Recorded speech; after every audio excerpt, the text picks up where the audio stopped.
This is We the Sales Engineers Podcast, show 25. Welcome to We the SEs Podcast, the show for sales engineers by sales engineers with your host, Ramsey Majaba. The first thing Ramsey did after his LASIK eye surgery was walk straight into a wall. Luckily, or unluckily, his brother was there to laugh at him. Hope you enjoy the show.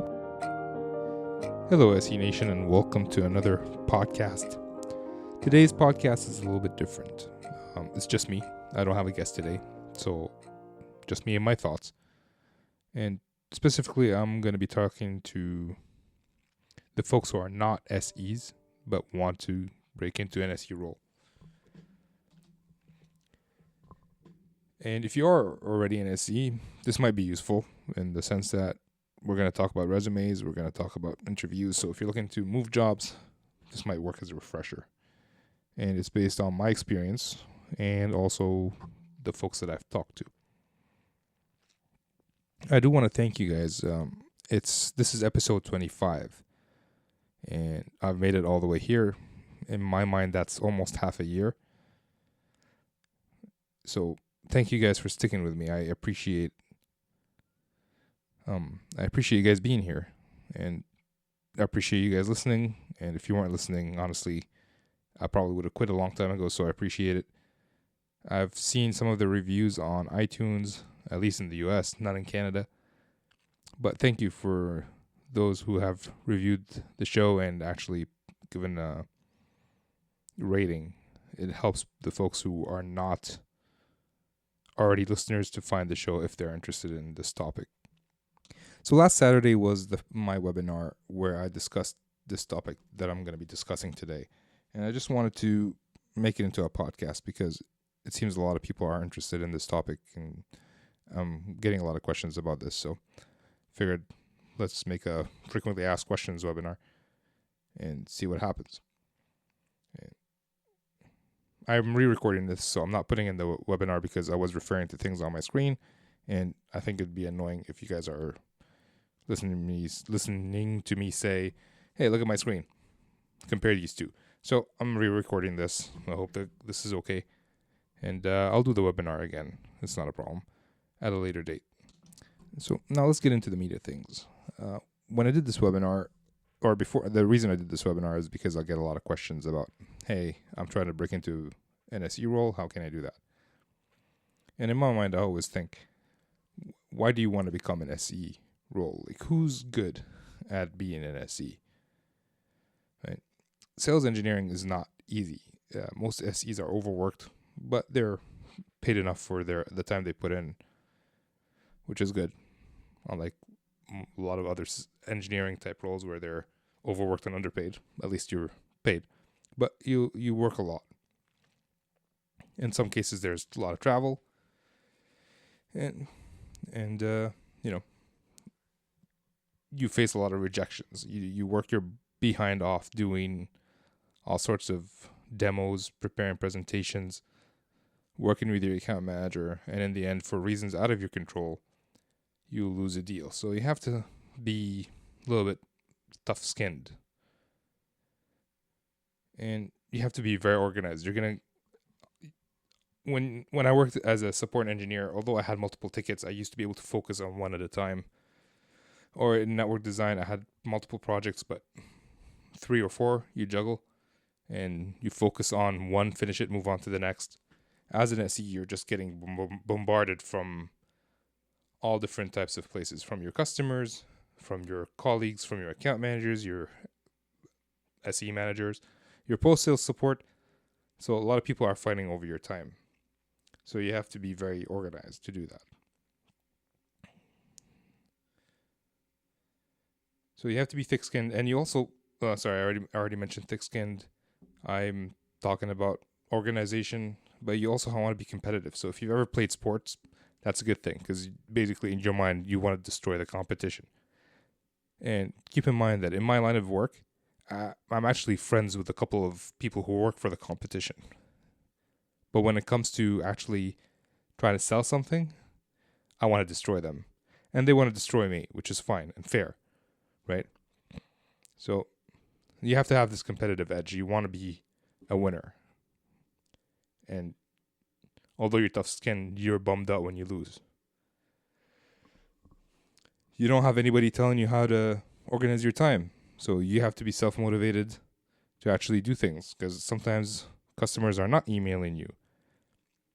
You have to have the self-motivation to actually pick yourself up and go visit a customer, or pick a book up and read it about a new technology, or play around with the technology that you have. You have to enjoy talking to people as well. And the big thing that I find is you have to be able to say no. The word no is very powerful, because if you don't, that's when most SEs are overworked. Especially when it comes from an account manager. So when you work with an account manager, every request from a customer is important in their minds, but it's not actually the case, right? You have to organize your time. When the account manager gets a request for a POC or a demo or support, they do not understand the time it requires. Some do, don't get me wrong. Some AMs are great. They were SEs, so they understand it. But some forget also. They've been AMs for a long time, so they don't know how long it takes for you to prepare for a demo.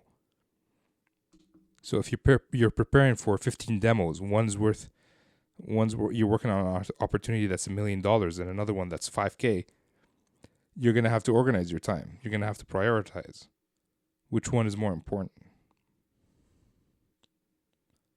And if you count on the AM, and that's happened to me, the answer is always, well, they're all important, which is not true. So you have to be able to do that. So if you have some of these qualities, then SE the role for you. Even if you don't, you can develop them. This is not like something built in. Almost all the skills that we talk about, you can learn. Even if you're an introvert, if you think you're an introvert and you don't enjoy talking to people, you can learn to do that. Today, when you're at work, go talk to people you don't know. Try to build a relationship that way. Test yourself. If you find it very hard, that's fine. Don't do it. Don't become an SE, especially if you're happy at what you do now. But if you want more than what you're doing now, or at least different, then practice. Everything happens through practice. The road to mastery is practice and doing. You can read all you want. You can listen to me talk all you want, which I do not recommend, because in the end your ears will bleed. You have to go out and do stuff. Go join Toastmasters. We're going to go through that.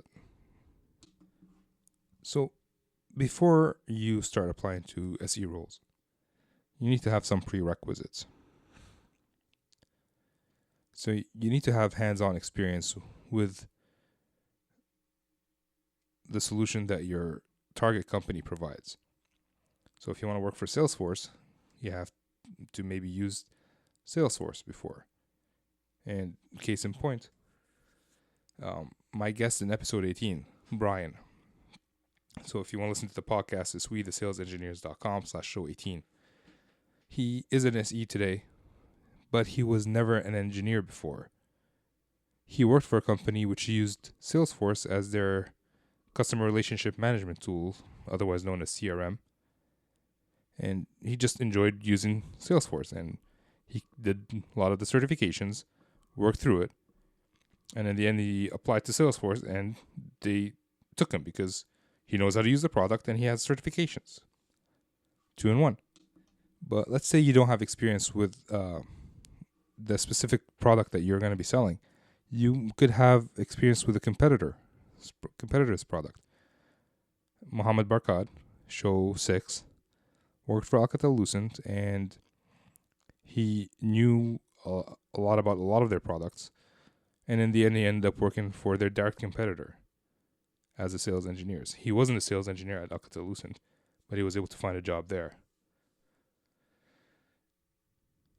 Now, Mohammed also did certifications for the competitor as well while he was at Alcatel-Lucent. The competitor is Cisco, and they have a network industry standard certification, so it's universally, recognized. And he was able to get the job there because he knew Alcatel-Lucent, and he also went above and beyond and learned Cisco stuff. You need to have some knowledge of the technology, or actually, knowledge of the technology is the most important part, I guess. Because even if you don't know the product, if you know the technology, you can figure out the product. So that's something that you need. If you don't know the technology, it's very hard to sell. And in the end, you can have knowledge of the customer base. So even if you don't have any of the ones above, but you show that you have the ability to learn quickly and you already know the customers, so that could work as well. And you don't have to have every single one of those that I mentioned. You don't have to have hands-on experience with the target company or the competitor and the competitor. You can have an either or. So when I moved to my company right now, I was a customer of theirs. So I used their product on occasion. But I used their product.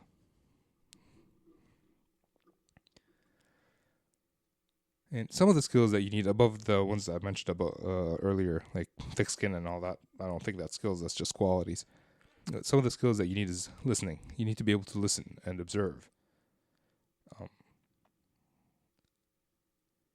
A lot of SEs and a lot of account managers just don't listen. They walk into a meeting and just start talking. But you need to be able to listen and observe. Understand what the customer is actually saying, what their body position is. Do you feel like they're open talking to you? They're not giving you all the information. So you need to be able to assess that. And all the listening in the world will not help if you don't know how to ask the right discovery questions. Right? Asking the right questions allows the customer to give you more information about the issues that he sees right in front of them. And also, it actually gets his mind thinking about problems that he didn't even know that he had, which could be a double-edged sword. Keep that in mind. The more problems he have, maybe he'll just give up on the problem altogether and not buy anything. But in the end, you'll have to provide a solution. But at least you're making the deal bigger and helping the customer better. You need to be able to explain complex ideas. So it's not always the case. A lot of customers are very knowledgeable, and you can get into a deep dive technical discussion with them. So you need to be able to do that as well. But others may not be as knowledgeable, and you have to basically explain complex stuff that, you went to years of university for and then worked for whatever amount of years and then got certified in it. Condense that and explain it in a way that the customer would understand. People never buy things that they don't understand.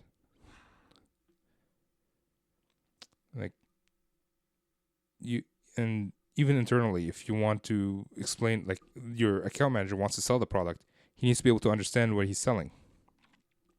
So you have to do that. And last one is presenting and demoing the solution to the customer. So this also includes public speaking, and you might be speaking to a full room of people who may or may not be happy for you to be there, or happy for them to be in the room. And, if you haven't done any public speaking in the past or presentations or any of that, I would recommend Toastmasters for sure. I'm not affiliated with Toastmasters, but it's somewhere where you can learn to speak in public. So I guess it's a no-brainer for people who want to get better in that aspect. So I'll repeat the skills that you guys need. Listening and observing, asking the right questions, explaining complex ideas, and presenting and demoing solutions to the customers. The next thing I want to talk about is the resumes and cover letters. And the way I see it is you should think of it as a request for proposal. Right? You get the job description and you try to match your resume as much as possible to that. I don't know many people who have an exact match to all the job requirement descriptions. A lot of them are just like a wish list of everything that they want. They want a senior SE with 25 years of experience and knowledge of routing and coding and all sorts of different stuff. Whoopsie. I just punched my microphone. I told you your ears would bleed if you listened to me for too long. But anyways, so when you apply, you have to fix your resume in such a way that it covers most of the points. that's in the job description. And honestly, you have to be honest. If they're asking for C++ coding and you've never done C++ in your life, you can't just say, I know C++, unless you're able to learn it in a very quick period of time. But you can't say that you've done it at your work. But if you are, like, let's say they asked for a certification and you're in the process of getting that, you can mention that working on your certification, especially since most certifications have multiple levels. So you can mention the levels that you already have. In my case, the job description for the SE role required some CCIE certification, which is a networking certification for Cisco, the industry standard that I mentioned earlier. I did not have that. I had something equivalent, but from my company. So when I put in my resume, I mentioned that I have the certification from my company, and I also put in there that it is equivalent to that CCIE certification. So just don't assume that the people would know what that means. Explain to them, hey, you want a CCIE certification? I don't have that. I have SRA, which is equivalent to CCIE. Make it plain and make it very obvious for them that they don't need to decipher it. And I was asked a question while I was doing the webinar about a cover letter and if we need it. And in my opinion, yes, you do. You need it. One, it shows initiative, that you actually took the time to write a cover letter. This job is important to you. And two, resumes are good where you list your achievements, right? But you can, when you're doing a cover letter, you can tie these achievements together and like you can show your personality there. And you can brag a little bit more about your achievements versus a resume where you just list them off. And when you do a cover letter, even a resume, try to make it easy for the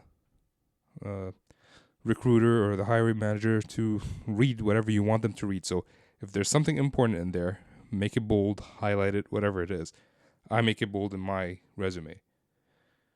Like, I want to list off the certifications, I write them in bold, or the technology that I know, I bold that piece out. I don't bold the parts where I'm saying, I am looking for this job because of this. No, like, I make the important parts highlighted.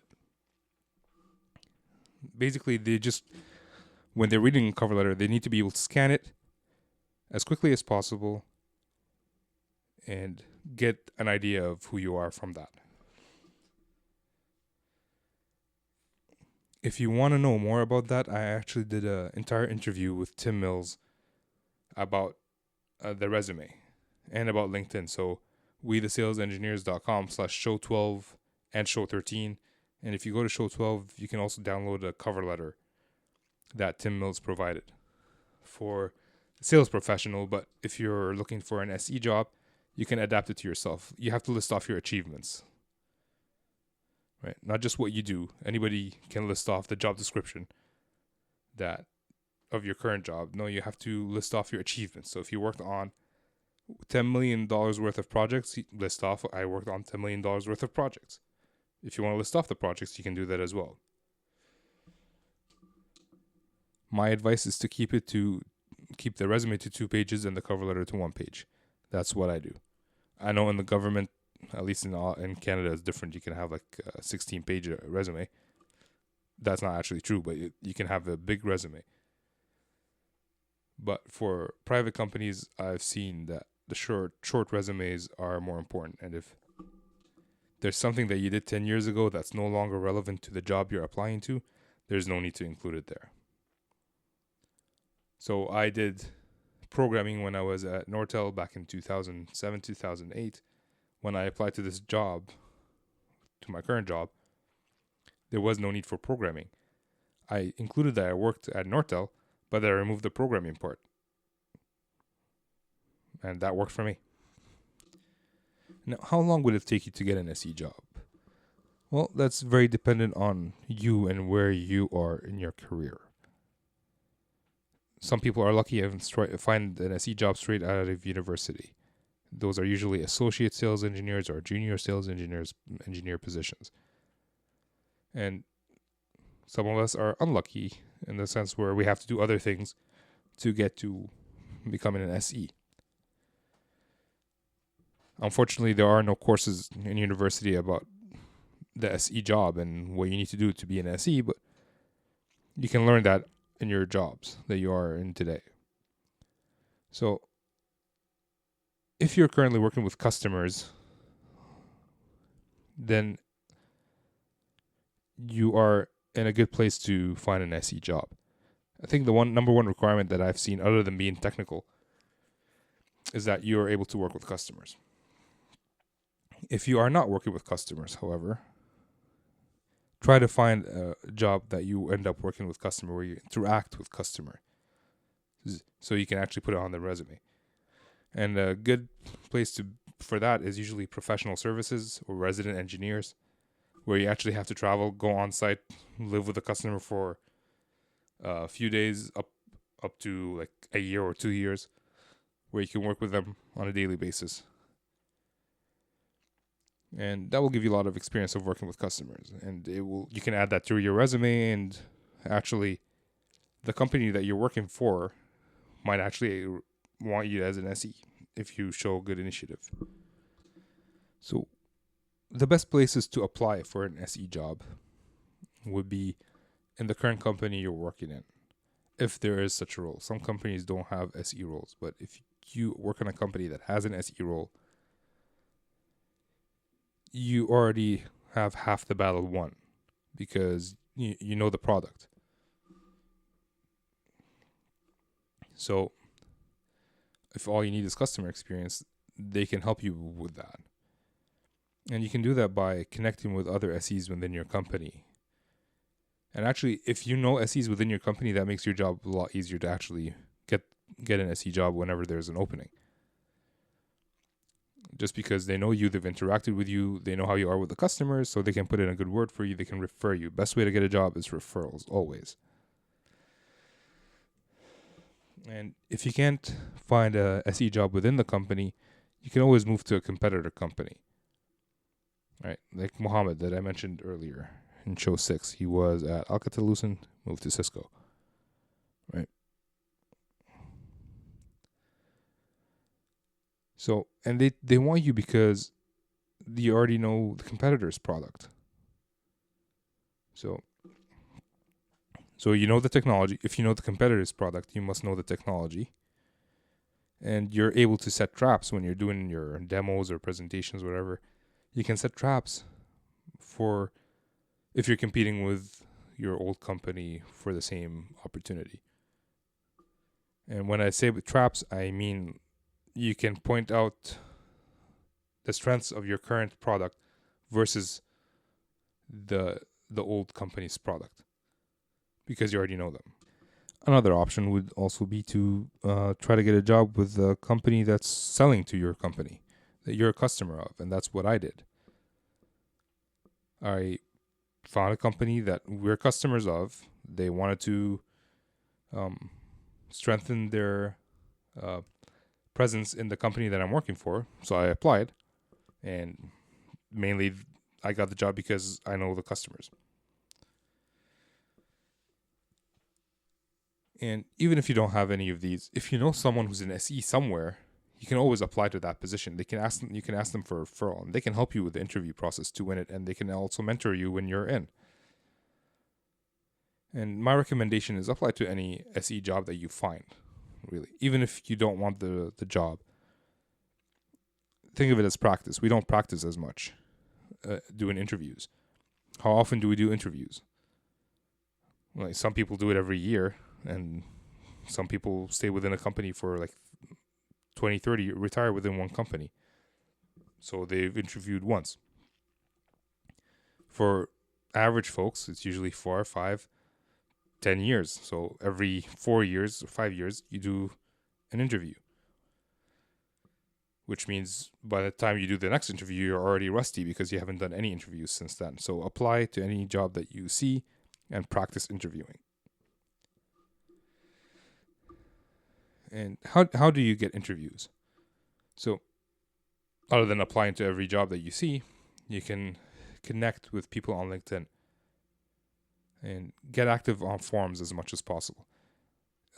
Connect with recruiters on LinkedIn who have the LION acronym after I don't know what it stands for, but they have it after their name. It usually means that they accept any invite to connect. So when they're doing their search for a new SE for their client company, they will see your profile because they only can see second connections or third connections. I'm not sure, but this will allow them to see you and they will have access to you.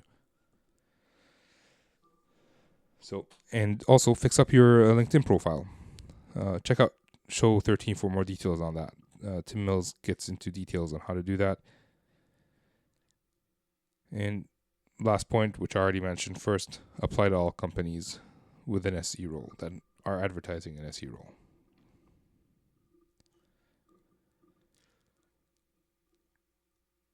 Next section is, what is an interview process? What's the interview process like? Well, it's different from company to company, but there are some similarities from the people I've talked to. Usually it starts with a phone screening with either the recruiter or the hiring manager. That's usually to test the water and to have a basic understanding of what you're like, if you would be a good fit in the company. Also, how much money you wanted to get paid. Because if you can't come to a range agreement at that point, there's no point in going forward in some cases. And sometimes they go through the job posting just to check off, like, hey, do you know this? Check. Do you know that? Check. If you get past the first interview, the phone screening, the next one would be an interview in person. So they either fly you somewhere or the manager flies in if there are multiple people actually interviewing. And you have interviews with the hiring manager, with one of the account managers that you would be working with the sales director, teammates. You may have a lot of interviews. And depending on who you're talking to, it could be a very technical interview or very superficial, more about how mentality, how you think, are you a go-getter? And usually the last step is they ask you for an assignment. It could be to explain something or do a presentation, a demo about one of their products or a product that you know, or even both. If you're given the option to do a demo about a product that you know or something else, always do the product that you know, because you can actually, you know about it.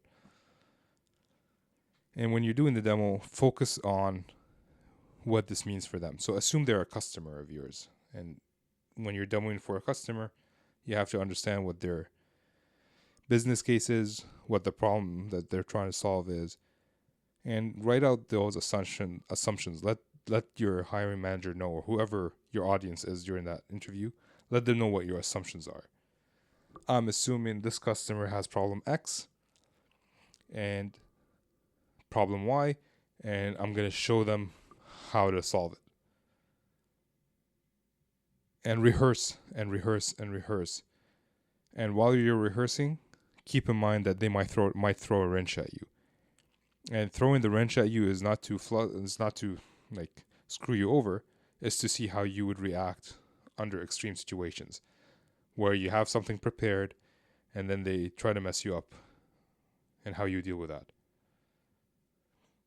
And don't just click buttons. Don't show them if you're doing like a demo about a calculator, don't just show them how to add. Try to understand what they're trying to get from it. The adding part is easy. They want the end result. So think about that. And, if you have any questions, you can always message me. That was the meat of the webinar that I had. There was a little bit more interaction on the webinar because we had not so many people, we were able to actually chat. And I want to thank everybody who showed up to the webinar. Thank you for being there. I appreciate your time. And thank you for making the webinar successful. I know it was just 3 people, but from what you told me, it was helpful. So that's what I'm aiming for. Thank you for being there. And thank you guys for listening.